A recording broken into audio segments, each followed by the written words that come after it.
Cantar hinos de louvor, fabricar imagens e venerar imagens é idolatria, sim.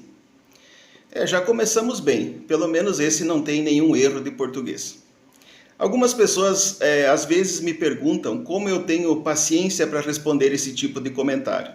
Em sua carta aos Gálatas, São Paulo apóstolo diz que paciência é fruto do Espírito Santo. E eu estou aí tentando exercitar esse fruto na minha vida. Se o simples fato, meus irmãos, de alguém cantar hinos de louvor se constitui idolatria, temos um grande problema. Porque nem todo cântico de louvor é idolatria e nem toda idolatria se manifesta com cânticos de louvor.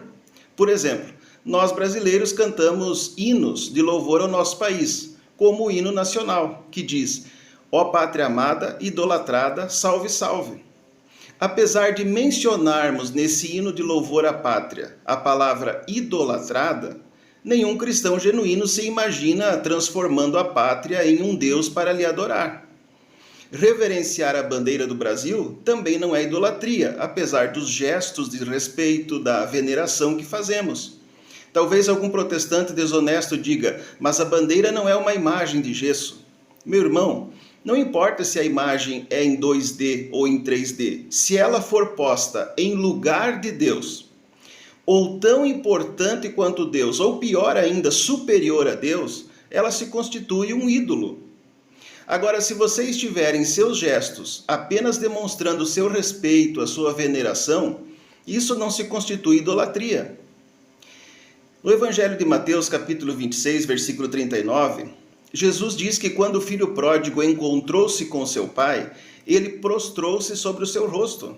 É claro que Jesus não está aqui contando uma parábola de um filho que idolatrava, que adorava o seu pai como se fosse um Deus, mas de um filho arrependido que finalmente compreendeu o valor de estar na casa do seu pai. Em outra parábola, ainda no Evangelho de Mateus, capítulo 18, versículo 26, Jesus diz que o servo se prostrou diante do credor incompassivo. É impossível dizer que através dessas parábolas Jesus estava ensinando a idolatria.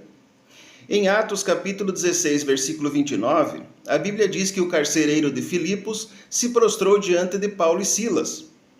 Em 2 Reis capítulo 4, versículo 39, diz que a sunamita se prostrou aos pés de Eliseu.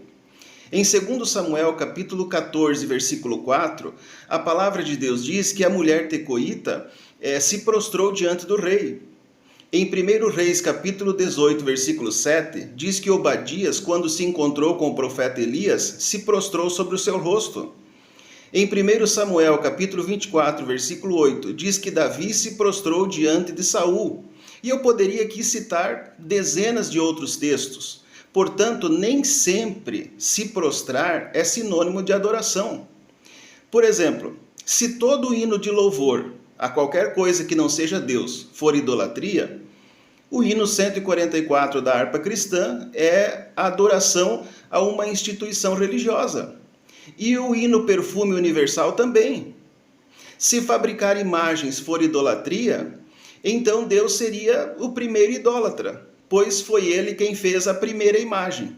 Conforme nós podemos ver, lá em Gênesis capítulo 1, versículo 26, que diz: "E criou Deus o homem à sua imagem". A imagem de Deus o criou. E em Colossenses capítulo 1, versículo 15, diz que o próprio Jesus é a imagem do Deus invisível.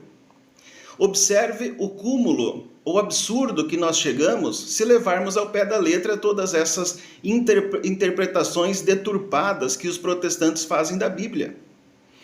Eu já disse em muitos vídeos, mas nunca é suficiente repetir, os protestantes acusam os católicos de idolatria, uns por ignorância e outros por maldade mesmo, porque o conceito de adoração é muito diferente de um ambiente para o outro.